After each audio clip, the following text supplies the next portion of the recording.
Sorry. Okay, so there was a lot of comments on the video that just people being like, "You're so wrong and you're terrible," and "Oh yes, you're in denial," and blah blah blah blah. And so it's just like, okay, well, let's listen to some game developers. Let's see what they got to say on this. So My channel is sponsored by Geology this month, which means we'll have an ad let's from them do somewhere in the middle of thing. today's video. Unless I've changed the title of this video by the time that you're seeing this, sort of needs no introduction. Pretty literal. I asked 20 game developers about the Stop Killing Games initiative to get actual game developer perspectives on the petition, how realistic or not the suggestions within it are, and just the general sense of things that they do or don't like about it. Increasing number of video games are sold effectively as goods with no stated expiration date, but designed to be completely unplayable as soon as support from the publisher ends. This practice is a form of planned obsolescence and is not only detrimental to customers, but makes preservation effectively impossible. Furthermore, the legality of this practice is largely untested in many countries. Basically, the goal is to prevent publishers from being able to take video games that people have bought and paid for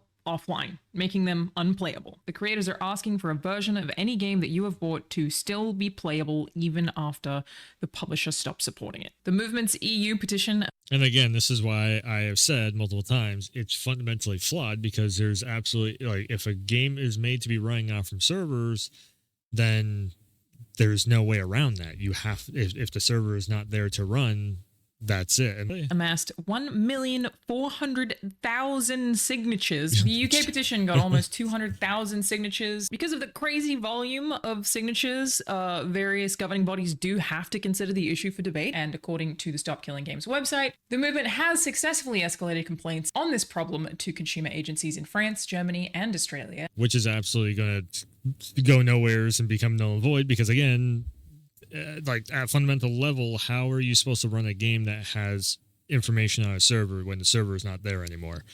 Makes no sense. Makes no sense.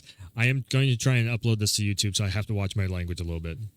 And have brought forth petitions for new law on this problem to various countries. They said, as of 2025, most consumer action on this matter has concluded, and we are waiting decisions on it from several governments. So essentially, yes. So the whole petition initiative, whatever, it has come to a close. You can't sign up, can't petition really anymore. I don't think they had a lot of people sign up, but a lot of that was bots. Even coming from, the people that were covering it and everything. Yeah, there was a lot of fake signatures and everything of people trying to double up because let's fight the system, and all that. But there have been a bunch of questions about how feasible any of this is. I think a lot of this is, it's a lot of anti-capitalist political stance on it around it too. So that's the reason why the Hornet's Nest was so massive when I kicked it. It's kind of borderlining into politics a little bit. My take is, if you don't have capitalism, you don't have a gaming industry, because that is capitalism. If you're an indie studio and you get more capital around your game, you're going to be able to double up the size of the crew that's working on the game, and potentially maybe you can. I mean, it takes capitalism to make a game run functional off servers. Also, it takes more money, more hours, development time, and everything. Of experience, AAA, indie, multiplayer, single player, MMOs, hero shooters, you name it. I really tried to get as much broad spectrum information as possible, and because of that, I find it really especially interesting where the answers overlap significantly. But yes, worth noting, almost nothing I'm about to say is my opinion, except for this word from our sponsor. So we'll get to the answers.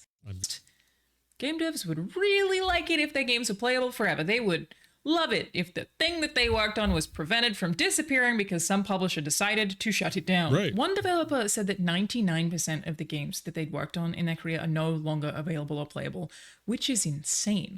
But this is why, if you have that mentality of, I want my game to be lasting forever, then don't work on a game that is based in online servers.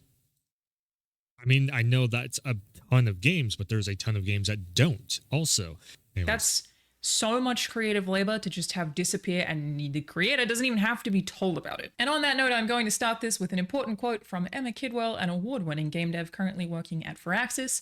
She said, and pretty much every single person that I spoke to echoed some version of this, "Game developers love making games. We love playing games, and nothing breaks our..." Oh, so she's going to have quotes and not actual people on video. Uh-oh. Hearts like corporate greed and profits killing our hard work and a player's enjoyment of them. I promise you, we aren't the ones behind any. Okay, game developers love making games. We love playing games. Nothing breaks our heart more than corporate greed and profits killing our hard work and the players' enjoyment of them. Corporate greed. If you spent years working on a project that you know you have to incorporate microtransactions in, and that's where corporate greed usually stems from with this conversation, maybe you shouldn't have picked that project to work on. Well, then I don't have any work. Well, then just know what you're signing up for. Long-lasting, awful decisions being made. We don't want it either. We're on your side. We want to make things you'll buy and keep until we all turn to dust. Which, woo! Go Emma! Thank you. Obviously, if you're not new to my channel, you'll have heard me rant many times about how game devs and publishers are two very different things, but it does feel like it's worth pointing out and repeating over and over and over and over again. Honestly, yeah, some older games can die off, make room on the servers for something new or a sequel, or honestly, they can just be done and forgotten. Night Rain. Well, we don't even, I mean, okay, Night Rain is, for some people, they really love Night Rain. Something like, I'm actually trying to think of a good example of that, okay, Fortnite's original build mode. Do we really need that on the servers? How many people actually play that mode still? And how many games are like that mode, but better? I mean, it's Fortnite. What do you think of when you think of Fortnite? You think of Battle Royale, and now you think of race car driving and the Guitar Hero, well, more or less Rock Band not rip off, but you know those modes. Do we really need the survival thing? Oh, and the Lego mode also. I mean, you have a Lego mode. What the fuck do you need the other mode for? But it's still online. Like, that could actually free up server bandwidth. You know what the other thing is, too, is funny enough, there's a whole thing going around about, like, AI making the power grid. It's stressing the power grid and how we have so much electricity going right now that the electricity bill is going up for just regular usage. Like, everybody has a secondary fee on all their electricity bills and everything. So essentially, if you have all these games running on servers forever, you're also making your own bills go up too, because you need to have more server capacity, which means build more servers, which means more strain on the electric grid. I mean, even in the economics of it, it's like these games are all made to go offline one day. Like, okay, so FF11. I don't even know if you can play that game anymore. It might be playable, but what does everybody play? FF14 now. So why not so FF11, cut that stuff down, bring all the stuff, all the assets and everything over to 14, and then there you go. And then that's your current project and everything. Well, then nobody can experience FF11. I think there's going to be a handful of people that want to go back and experience FF11. Everybody else is going to play FF14 because that's the newest shit. And that's what's going to have another. And then you're building your character up on those servers and whatnot. It's the same thing as like if Rust got shut down tomorrow, people are going to go over to the next thing that's closest to Rust. That's going to be the next thing that gets built up. This is the other side of it too, is like these developers are like, well, we can't make anything new because everybody keeps playing the old thing. Okay, well, then if the old thing gets shut down, then new things start to be built up. Because far too many people still equate the two. And with that, virtually all of the developers wanted the initiative to succeed. Literally only one person was strongly against it, and even that was because of the specific technicalities of the games that their studio is making. So I ask that you remember this regarding everything I'm about to tell you. It wouldn't be fair for me to include quotes that focus on some of the complications or like criticisms or just questions without really highlighting these developers were overwhelmingly in support of Stop Killing Games and hope that it succeeds in some form. Which, the second unanimous thing, everyone agreed that this is extremely complicated and, as exists with many facets of game dev, way harder than most people seem to think, outside of a few small circumstances. Even the people who were most enthusiastically loud about their support expressed some frustrations that people across the internet were excessively simplifying things. Not the creator of the initiative himself, I do want to be clear about that. But people in surrounding conversations were making. Who is the creator of this of Stop Killing Games? Because I was told it's not Ross or whatever his guy's name is, the one that makes all the YouTube videos. No, he's not the creator of it. So who is the creator? Yeah, but who's the creator? If he's not the one that made it, then who is? Well, nobody wants to say that because, Things sound way easier than they actually are. So let's get into that. I directly asked the group of devs how difficult they thought it would be to implement an ability to just allow players to continue playing an online game after a studio has taken servers offline. And the answers amounted to depends on the game and how much of the game needs to be playable, and then ranged from easy for this type of game and impossible for this type of game. It was a spectrum. There's boy, what did I say? It's just a ton of variability. Thankfully, Stop Killing Games is not retroactive. They are not asking devs to update existing games because honestly, that would actually genuinely probably crash the entire industry. Yeah. It's not even an exaggeration. Like in some cases, it would straight up be impossible, functionally, technically impossible. In the others, it would be so expensive that everything would burn to the ground. But for new games, as in games that are not already in development, like it's things that would be starting development post-petition, most devs agreed that it was actually fairly simple as long as they knew ahead of time. Here is an exact quote from one of these devs. This is from Maxwell Kearns, who is a level designer and Unity generalist at Team Nemo. He said, "It would be as simple as just setting up private server hosting from the get-go.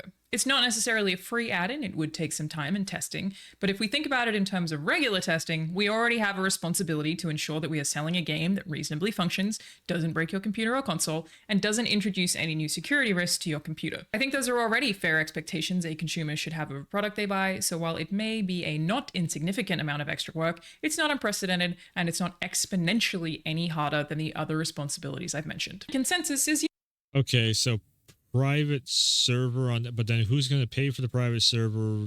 How big is this server? What's the server capacity on it? So this guy's a Kickstarter developer. I mean, yeah, like they know something, but they're not AAA big budget developers. So let me see this quote again. He said, "It would be as simple as just setting up private server hosting from the get-go." Again, who's going to own the server and where you're going to, or who's going to pay for the server? And so where's that cost come from? Because that's part of the publisher fees is that they pay for server hosting so that the game can connect to a server so you can have the PvP aspect or even like co-op aspect server side, or even if it's just like a very small portion of a server where you're just hosting leaderboards or something, like you still have to pay. Basically you're renting that server space. That's the reason why games go offline. Abilities I've mentioned. It applies to virtually every facet of game development. To be clear, as long as you are making something with this stuff in mind from the beginning, this is definitely really important in terms of video game accessibility. It's much, much, much easier to do. Now, I also wanted to include this example from Zach Johnson, a senior software engineer who has worked on a number of Blizzard games, just because I thought the specifics were really interesting. Okay. He said, for Warcraft 3 Reforged and Diablo 2 Resurrected, we had command line arguments we could provide to internal builds that could bypass online authentication, authorization, and other facets of DRM. Right, This would allow the player to continue playing all offline functionality, such as custom games in Warcraft 3 Reforged or single-player characters in Diablo 2 Resurrected. Okay, so custom games in Warcraft 3 Reforged, so that would be community driven, so it's not given any information out from the official server that Warcraft 3 is trying to grab quest data from and everything. So that makes a little bit more sense there. And Diablo 2 Resurrected, I'm not quite sure. Actually, Arsenal, you probably know more about this. Diablo 2, is there like a PvP aspect in that game, or is it just single player? Exactly how is that one set up?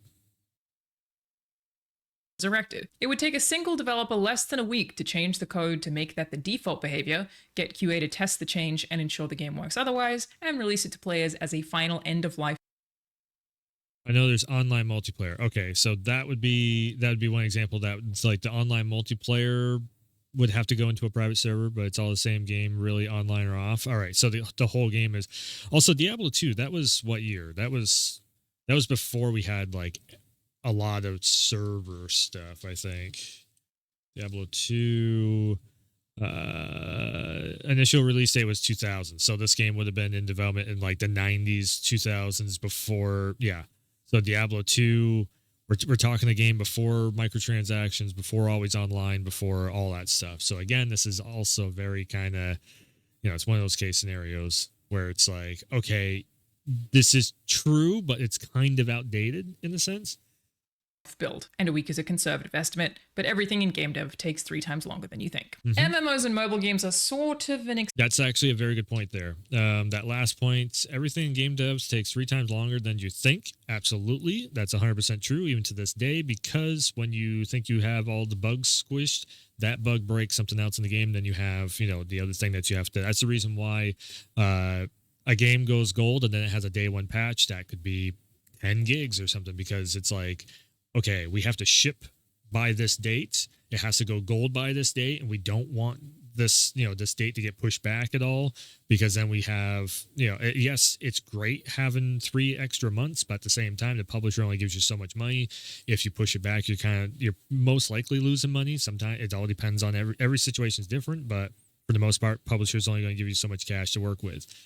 So yeah, everything takes 3 times longer than you think it's going to. 100% true. But everything in game dev takes 3 times longer than you think. MMOs and mobile games are sort of an exception to this, interestingly enough, and mobile games specifically feel like a very under-discussed part of this whole thing. Mobile games have traditionally just been allowed to delist themselves anytime they like Flappy Bird, for because it's a mobile game, it's not real. example, famously being pulled down after like tremendous, insane success because the creator felt guilty about how addictive it was and was concerned about overusage. This core design issue for mobile games and MMOs, like games that are dependent on consistent updates and microtransactions as part of their like design ethos, like gacha games, become a completely different game if you take them offline. Yes. John Ryan, who is a senior narrative designer who has worked for multiple AAA studios, used a game called Lily's Garden as an example, saying, "What does the gameplay Gotcha. Mobile game. Okay. experience look like when you Looks like allow mobile people game, to yeah. continue playing a game that is designed with online functionality in mind, but let them play it offline?" You'd have to imagine what the gameplay experience would be online versus offline from the very genesis of the game. Can you have the same experience? How would it be built? Would you be making 2 games at that point? It could basically make it more difficult to design these games at all, depending on what the legislation would actually be asking for. There's also a whole slew of complications with the way that the App Store functions, like what is qualified as a game on the App Store. That's not even that simple. Do games that are more akin to experiences count? Who knows? There are a few more highly specific concerns. A big one is external dependencies. Studios that use third-party services that must be paid for. Mike Witherick, I hope I'm pronouncing your name right, Mike, the chief technical officer at Mega Crush Interactive, said, Game design, real-time animation. Okay, so these are they third-party developers that are like helper developers? third-party services such as PlayFab to provide back-end services for their game. Building a game that is dependent on third-party services like this means that it is literally impossible to operate unless someone is paying for the services. There you go. Similarly, Yvonne Leon, who is a senior AI/gameplay programmer, said, "Something that I have seen surprisingly repeated many times is the concept of just distributing binaries to keep the game accessible, when in reality only a few companies can afford that. Most games nowadays, even those developed with in-house engines, rely on third-party tools, Fmod, Havok, SpeedTree, Yes. for different goals. When you get one of those licenses to use their libraries in your project, that license does not include the right to distribute that code, which, among many more things, is what comes in said binaries. Stop Killing Games is not asking for studios to pay for servers or third-party services indefinitely. For the record, that is not an ask at all, not even a little bit. Yeah, but it doesn't matter if they're asking it whatsoever at all, even a little bit. That's just the reality of the situation, the way that games are made. You would have to do that. That's why it is fundamentally flawed. But I get roasted for saying that. It's like, what? But you people don't understand the whole concept of how games are made nowadays. But as Mike is saying, if your game just straight up doesn't function without a particular third-party tool, that has to be paid for on an ongoing basis. Yeah. And in that case, the legislation would sort of force you to keep paying, which is not sustainable for almost any studio, certainly not any indie studio. There were two other devs who shared similar sentiments that stop killing games would likely prevent them from using certain third-party services. Yeah. This also brings up a point of like, well, what about AAA big budget studios? You know, like what the hell? The AAA big budget studios are already trying to spend millions upon like tens of millions of dollars just to try to make a new product because everybody's going to complain there's no new game coming out. GTA's prime example. Like, for fuck's sake, how long has it been? Over 10 years since we've had a new Grand Theft Auto. Grand Theft Auto 6 is the biggest thing that is coming, and the reason for that being is because a big chunk of the cash that they've made from Grand Theft Auto sales and microtransactions has gone into making more DLC for the online because everybody's, kept the online. It's like, it's literally the actual player base that's kept that online going with the RP stuff. And there's so many people that jump on the weekends and stuff to do they're not called raids. They're, the bank heist or something like that. It's been a while since I played GTA Online. But yeah, it's like, you see the number one game on every single store, on every single platform that you see. Even going back to like the fucking PS3 and stuff and like Xbox 360, you still see on those storefronts, GTA 5 is the top thing on there. So you can't just keep the servers. Yeah. That they currently use quite often because their games are built knowing that they can rely on those and pay for them for as long as the game is profitable, aka people are still buying it and playing it. I guess the solution would be for all developers to Oh, and that's also the reason why something like Minecraft that's been around for so long, or like CSGO, or was it DayZ, whatever, like all these games have been around for so many years is because people are still playing them. There's still profit there to keep the servers online. And that just, it almost stops the developers at that point from making a new game because you're just paying for those servers to stay online. So like a chunk of your profits are just going into, okay, people want these servers on. There's a lot of player base over here. Now the rest of this can go over to here to try and make something new. Because a lot of these studios, they're not billion-dollar studios. They are just there was a really good idea and they made a really good product out of it because it was a passion project, and then all of a sudden blew up. Just stop using any of these third-party services for any new games in development, which is not impossible, but also, a noteworthy consideration. This would have a pretty tremendous impact on the industry on many scales, and it's a big hurdle for teams who are used to developing with this technology in mind. They might have to learn a whole new skill set, which takes time, which actively costs development money. One developer who asked to remain anonymous explicitly told me that being unable to use these third-party tools or companies would likely shut down some studios and could otherwise make funding much, much, much more difficult for multiplayer indie games due to potential added development costs for teams who just don't already have the experience with this kind of thing. Like, it is an added cost because they don't have experience with other tools. That actually also brings to mind, okay, so you know how a lot of people say back in the day you could unlock everything by just playing the game and you didn't have to have microtransactions and everything. So sure, absolutely. Now, what that actually just brought to mind, which I didn't even think about, is the newer developers that are in there now are not the same ones that were developing games back in the day. So all the developers now probably only had the mindset of like, okay, this can be, I don't have to 100% have this skin or this, gun or car or whatever fully complete right now because we can finish it off later on after the game ships and then add some microtransaction for later. Probably Assassin's Creed is a major thing on this, where it's like, oh, you have all these, mythical weapons and outfits and such and skins and everything in there. How many of those are done when the game is 100% shipped? You have a lot of stuff in game that you can unlock and everything, but all that DLC stuff, that would be an extra that would have to be in the game, fully completed and done, ready to go, or it just wouldn't be there. That's where it's on the server side of things. So I didn't even think about that of like, it's a different skill set of the way that people are now trained versus the way that they were trained 20 years ago. That's actually a very good point. RuneScape was a really, really interesting example in the like damages due to dependencies sort of category. Fred Horgan, a senior technical director currently at Astrid Entertainment, also worked on RuneScape, which is an MMO that runs entirely on in-house tech. Again, though, RuneScape is from 2 decades ago. It's like a totally different industry when that was made back then, because yes, it's online dependent and it is an online MMO, but at the same time, I mean, I guess it's like one of the first ones to really do that stuff. So maybe it's kind of in the same league, just the way that everything is now. Of like, there's always an update, there's always new DLC, there's always a battle pass, there's all of this stuff in there. Again, he also noted that the initiative is not retroactive, but I felt like this tidbit was worth sharing regarding design complications specifically. It's really interesting. Yeah. He said, of RuneScape, its heavy use of bespoke tech design specifically to run RuneScape in a known environment means getting it to run outside of this environment could be extremely complicated. For an existing game like RuneScape, this isn't an issue. However, it means that Jagex's in-house engine may become unsuitable for future projects purely because of assumptions made way before the initiative existed. Basically meaning that this studio and many others might have to make a whole new engine for any future games because their previous ones were not built with this initiative. And the most expensive thing that you could possibly do, which is the reason why a studio like Capcom, it took them years to make the RE engine.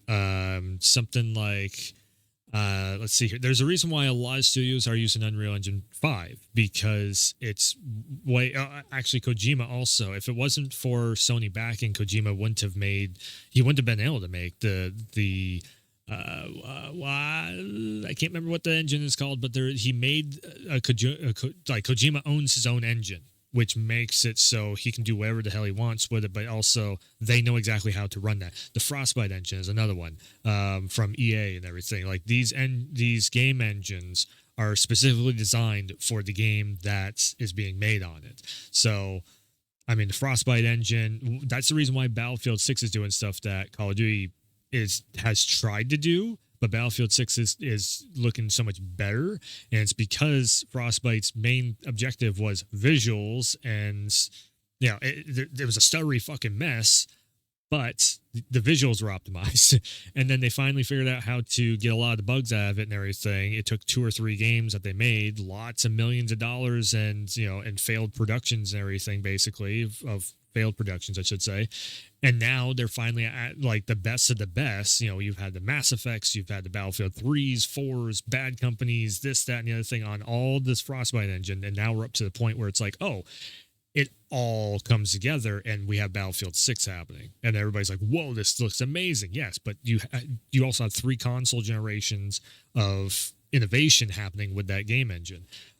Same thing with the Rockstar engine. I think it's the Rage engine. I do believe they're still working on. That engine is specifically made for Grand Theft Auto and Red Dead and like sandbox open world games like that, or experiences as I like to call them. In mind, or even really considered, because they can't see the future. But even in instances where it seemed like it was actually like functionally, technically fairly, again, simple to allow online games to remain playable without needing ongoing developer or publisher support, there were just a ton of questions about which version of things should or should not exist, and just like how complicated that might be legally. These questions were not directed at the creator of Stop Killing Games, again, to be clear, who may have their own answers. The questions were much more... Stop Killing Games does not have answers. The only thing that they have is issues with the industry, and that's the whole reason why everything that they're saying is fundamentally flawed, because they don't know all the information. They don't have the answers of, well, how do you fix this? I don't know. That's the developers need to figure it out. So the developers are saying that you can't do that. No, developers are wrong. They're assholes. They're just being paid to say that. And that's where also, that's part of the fundamentally flawed thing of Stop Killing Games is like, there is no answers that are going to suit them. They're just online, they are the part of the community that is perpetually online just complaining about stuff because, the games are online now, and how dare you make me, pay for a battle pass or whatever. It's like you have so much more, there's so much more content that you get in the game because of that battle pass, because of online. You have actual updates to games now, instead of it being like, oh, you have to bring it down to the store because the game went from version 1.4 to 2.3. Focused about how it would actually look in any governmental or legal proceedings. Like, what are the courts actually going to be asking game devs for? Like, if there's an update for League or Apex or Valorant or Overwatch or whatever else, would that prevent it from being retroactive. Most of those games aren't set up to be hostable for individual players, making that really, really difficult. And about Live service games she's talking about right now. She's not saying live service, which she should be, but yes, it essentially a live service game. games like these, a systems designer who worked at a AAA studio who's asked to remain anonymous asked, how on Of course. earth do you word that legally in a way that doesn't allow publishers to find loopholes and exploits? Which I actually think is a really great point. They continued. League of Legends isn't affected since it came out before the bill was passed. Publishers know that, and my concern is that we'll just start seeing more games turned into live services, kind of like how Call of Duty does it. A series like Assassin's Creed could become a single ongoing platform where new entries are just paid updates or DLC instead of full new games. It seems like Okay, so what he's essentially talking about is one game that is essentially updated over and over and over again, and I see exactly what he is meaning by yes. So Assassin's Creed, essentially, it's because it is a ongoing for like what 20 something years now, I think, or 10 years, 15 years, whatever it's been. It has been ongoing storyline driven game like Resident Evil. Could essentially do this with all the remakes, like the Resident Evil hub, and then it's like RE1, RE2 remake, 3 remake, 4 remake, on and on and on. So essentially, that's what. Let's rewind this back. exploits, which I actually think is a real past. Publishers know that, and my concern is that we'll just start seeing more games turned into live services, kind of like how Call of Duty does it. And Call of Duty also has this hub thing too, where it's like you can select which Call of Duty or Warzone, whichever one. It's basically Battle.net, like on the console.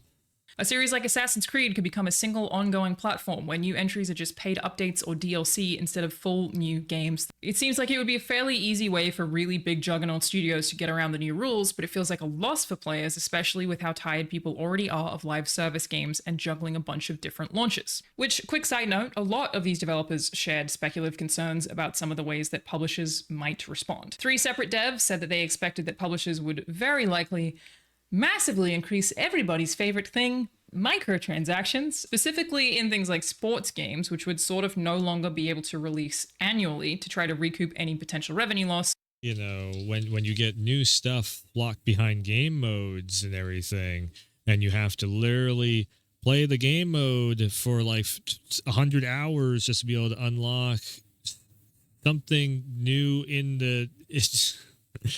Yeah, I could see that. I can see where that's coming from there. Or use it as an excuse to increase them. And they're against this, to be clear. This is the part where I tap the sign. Game developers and publishers are different, and devs are very much on the public side regarding disliking publishers' shitty, greedy practices, even if they are forced to implement some of them. Okay? Anyway, sorry, back to the what version. See, I don't care for having something locked behind a paywall, and where it's like, okay, so WWE, for example, to get the skin for this character, which should be just a free update, you have to get this card, this card, this card. Then that unlocks a Persona card. Then you can actually use this version of the character and everything else. I literally it shut down a big chunk of the series I do of simulation matches of like, oh, well, I have John Cena Thugonomics. I'd like to take that and put it against it's one of the DLC characters or whatever. It's from the season pass. Season passes are good. Battle passes are good.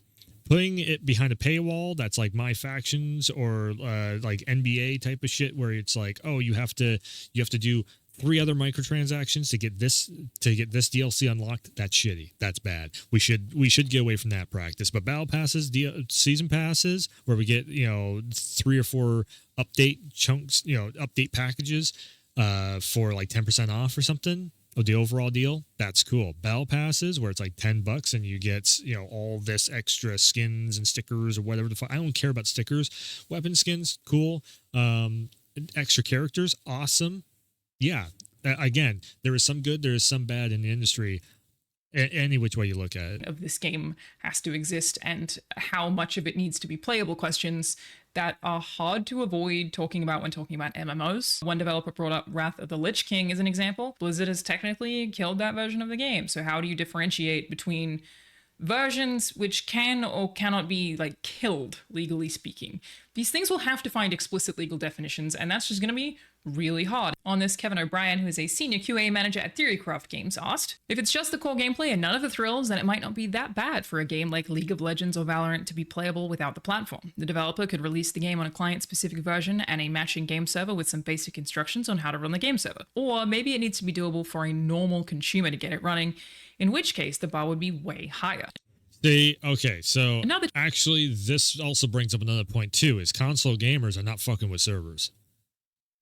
I can 100% guarantee down to the dotted fucking signature line, whatever, on any petition that you put out there, if it is not just click into two menus and you're off and running, console players are not touching that with a 10-foot pole. The challenge would be that the game server expects to receive certain information from the platform. Who are the players? Which character did they select to play? Which cosmetics are they using? Which team are they on, etc. I expect the server would just fail to function until you either modify that code or provide it the information it's looking for. Which, yeah, for things like this, there are basically a lot of questions about, like, what level of technical understanding or know-how is expected to be expected from players. Yes, absolutely. And this is what I was starting to try and break down when people are coming at me for saying that it's fundamentally flawed. And I got some answers back that made no sense. I got some answers back that it wasn't. It was basically just a loop around of the same thing over again, but worded differently. I'm just like, okay, so you don't actually have any way of fixing the problem that you're bringing to the table. Does a casual console gamer need to easily be able to run an MMO that no longer has publisher server support without any technical knowledge? Like, okay, would you set up a private server for League of Legends on the Xbox, and would you even know how to do that or give a shit to do that, or would you just go to the next game that is available, that is online and functional? Most people are not going to fuck with things. They're just going to say, nah, okay, whatever. Like someone who has never set up a custom server in their life, do they need to be able to know how to do this? How easy does it have to be? Which I guess ties into the next point. There were some public criticisms about the petition being way too vague.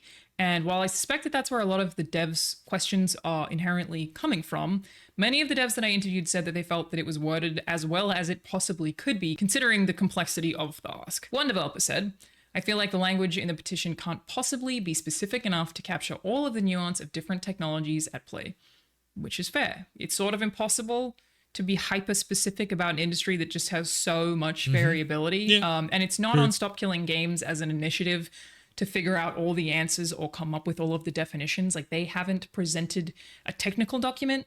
That is on the legislating bodies, like I keep saying. And yeah, they're certainly just in for a real tough time regarding MMOs and live service games specifically. Which is what they're going after specifically. Their whole thing was the crew. That's a live service game. Oh, now all of a sudden the games can't it was like, it can't have anti-cheat built in. It can't have online servers built in. It can't have, DLC built in. It can't have balance patches built in. It's like, the fuck? More than one developer, again, who was still actually supportive of the initiative overall, believed it was likely to fail to get through Parliament entirely just because it's so complicated, and government officials certainly aren't going to know anything about the complexities of video game infrastructure, which is a valid cause for concern. If anything, you're introducing like prying eyes that don't understand anything into the industry that is very technical, and then they look at something and they go, wait, this thing over here, I don't like that. And they start poking at it, and then the next thing you know, you fuck up a whole realm of the industry because the government officials don't understand why the industry is working the way it does over here. And, oh, well, that seems a little shady or something. And they're politicians on top of that. So they're going to look for something that they can make a news story out of.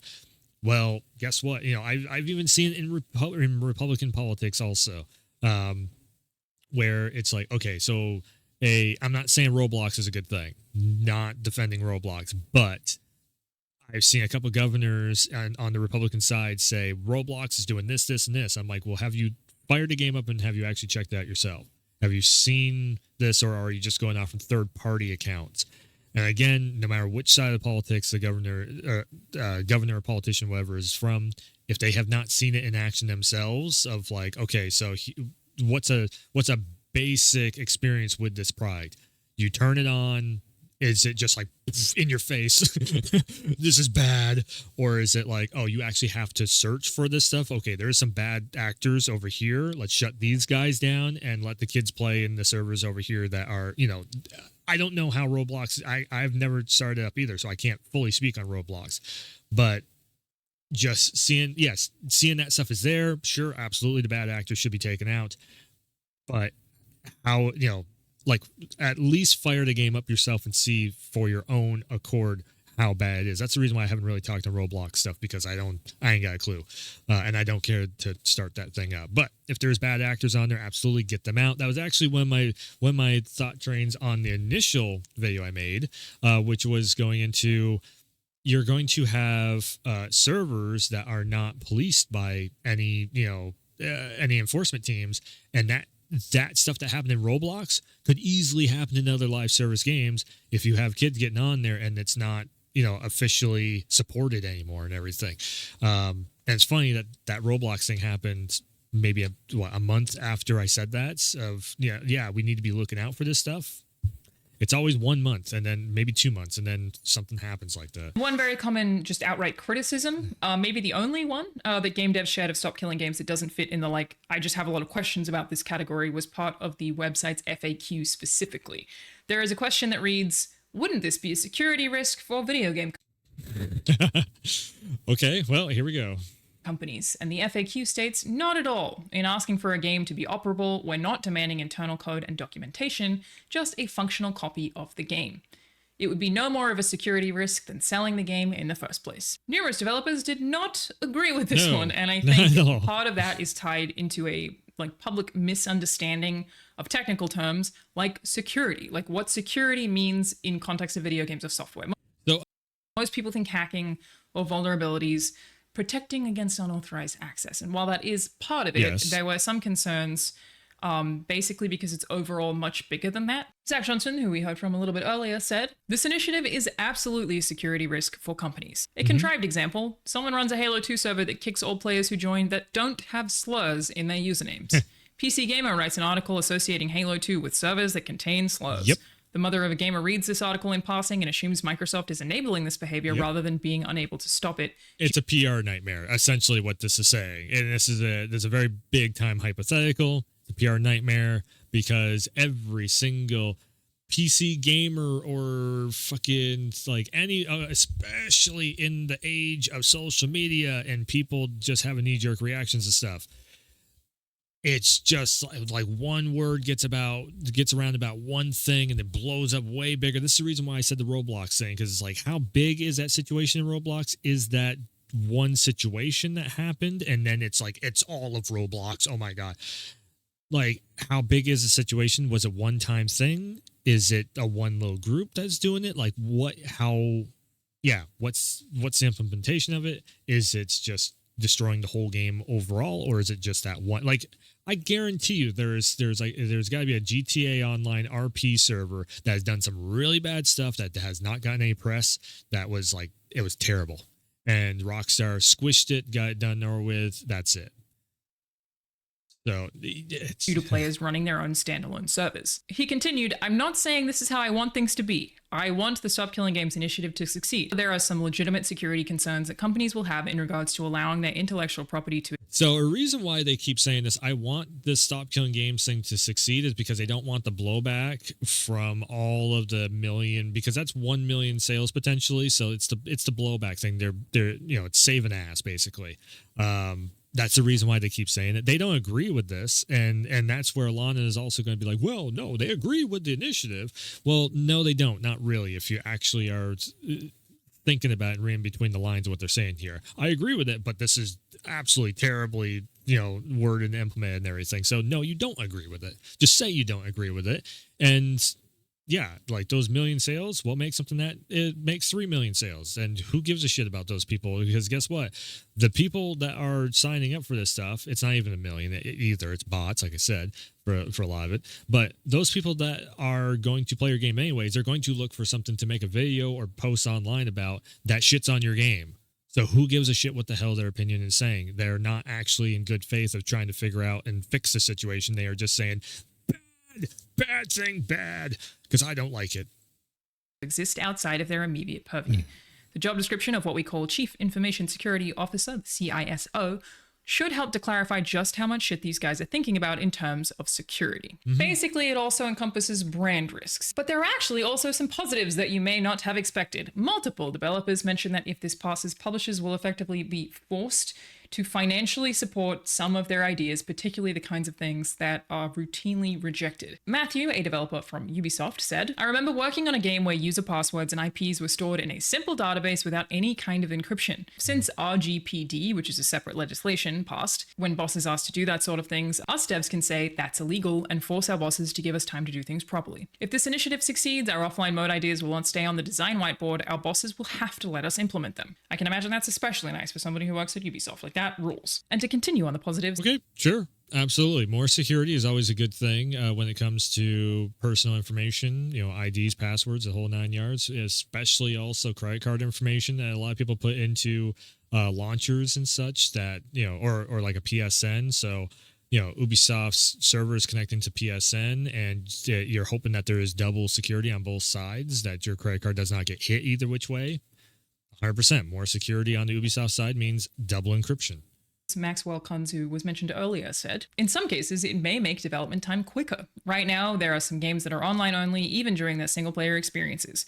Stop Killing Games would discourage that kind of functionality, so if the publisher decides that it no longer makes the online-only single-player functionality worth it, suddenly that's a bit less work that needs to be added towards that single-player content. But let's be real, there are scarcely any good reasons to make a single-player game require the internet." And he's totally right. I don't know if there are any good reasons. Like, do you remember when you just used to put a cartridge in a console and a game ran? You used to be able to just insert a disc. And then there's that bullshit.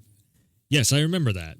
Then we had limited content. Now we have 3 times the amount of content. I will always make an argument against that. It's so stupid making that argument because guess what? We have way more we have updates to games now, like a VR update or something that happens. And normally back in the day, you would have had to pay $60 for an upgrade on that one. Now you pay $10, you get the PS5 version, you pop in PSVR 2, which if you have that headset, cool. And guess what? You're playing RE4 Remake in virtual reality with guns flipping and shooting and zombies everywhere, and you're doing this and you're shooting things and everything. You wouldn't have that back in the day. That didn't happen back in the day. You would have a whole different game that you might actually get released, and it was probably absolute dog shit. Looking at you, Resident Evil Survival. And yeah, now we actually have a AAA, very well-made game with a full-on VR headset implemented in, where we can turn keys and unlock doors and shoot things with 2 guns in our hands and do a bazooka and go boof. That's way better than what we had back then. I can't believe almost everybody agreed that the current state just sucks ass. And they're really glad that someone is making an effort to fix the ass suckiness. Admittedly, a few of them just didn't care that much. That's opinion. Because how many developers are out there that are actually working on stuff and it's their dream job that they are actually working on development stuff. So anyways, this is, this was a lot of, it's an hour's worth of content and talking about things. I'm not sticking around for the tangent at the end of the video, but it was interesting hearing from, that's not AAA developers outside of the one that works at Ubisoft. Yeah, it's not like a Rockstar developer. It's not like the guy who worked on the Rockstar games. I'd like to hear his take on this stuff because, yes, he was an art director and everything, or animation guy, but he would have had to have worked on some animation stuff that would probably be also linked to online content. So I'd be very genuinely curious to see his take on things. It's other developers out there that have worked on games where the server got shut down. What's their take on it? Are they really butthurt over it, or are they thankful that maybe an FF11 developer and those assets got brought over to FF14? And it's just like, oh well, the assets are still there. It's just in a different game. So now you have more quest lines and all that stuff going on.